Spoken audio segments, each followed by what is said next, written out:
General Dwight D. Eisenhower and his deputy commanders chart the liberation of a lost continent, plan when and where the mighty armies of the United Nations will strike. Today, northern France is that battleground.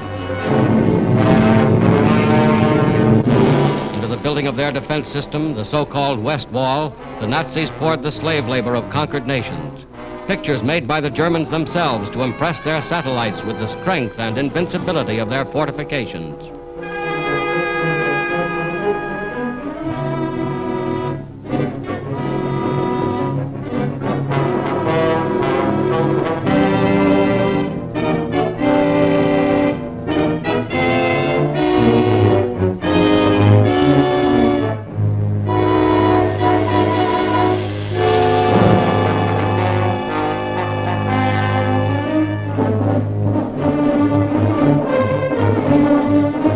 Within steel and concrete emplacements, 4 years in the making, the Germans have amassed every known weapon of defense.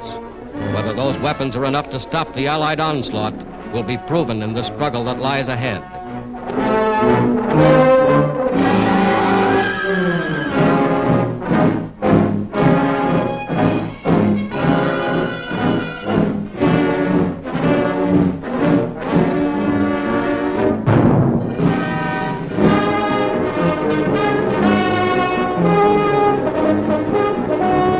Here is the other side of the Channel, Britain, an armed camp bristling with tanks and trucks and guns from the United States and Canada.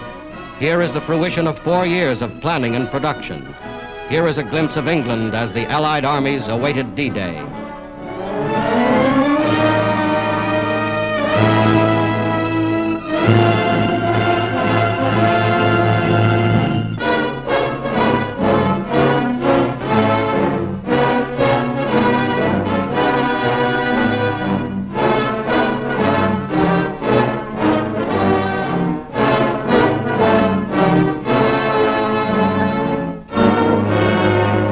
Locomotives built to run on continental railways, freight cars and tank cars to replace rolling stock destroyed by the Germans.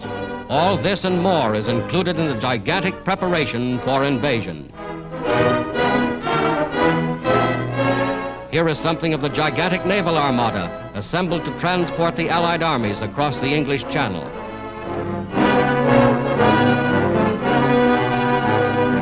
Here is something of the ingenuity of Allied engineers.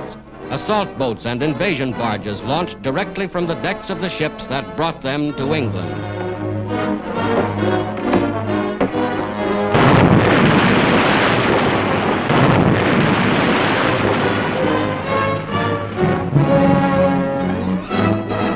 Week after week, the fleet grew in numbers.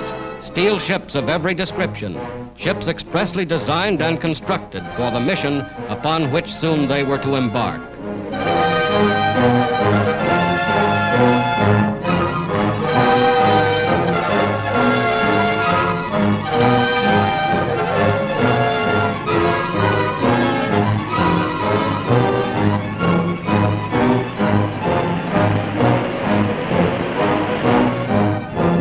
Nothing was left to chance.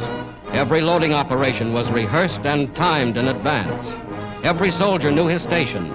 Every man knew just where he was to fit into the gigantic pattern. Daily they boarded their ships. For all they knew, they were bound for France or Belgium or wherever their commanders had decided to strike. Every jeep, every tank, every piece of mobile equipment was assigned its place in the grand strategy of attack.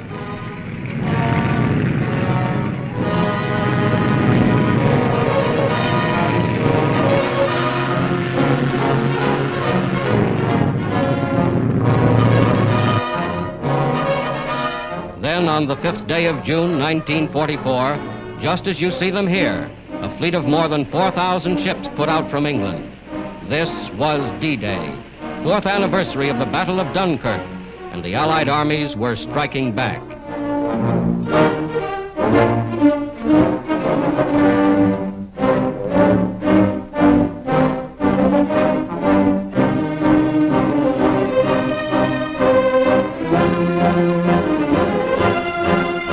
The great fleet was underway.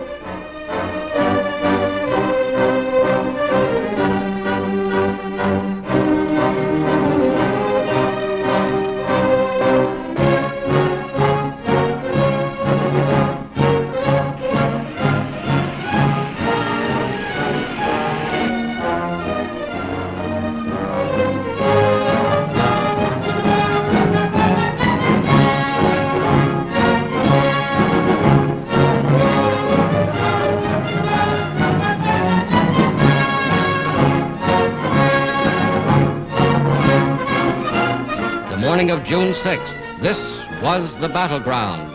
Fierce fighting around Caen. Vast squadrons of bombers and transports led the way. More than 11,000 planes spearheading the attack. Paratroopers landed in Normandy behind the coastal defenses. Landings made with timing and precision, perfected only through scores of rehearsals like this.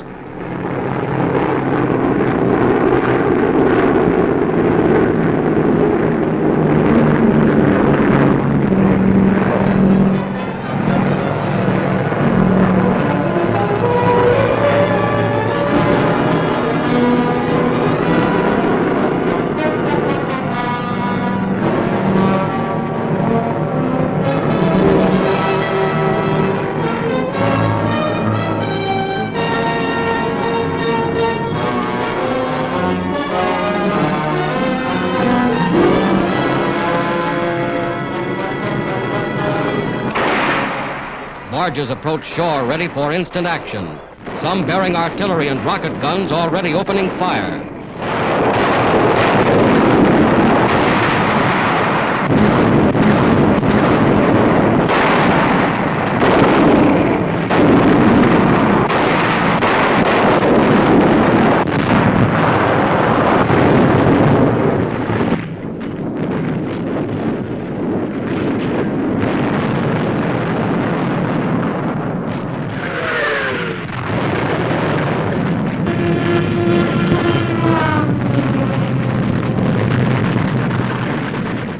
Today, just as in these scenes, the armies of the United Nations have made their first landings on the soil of Western Europe.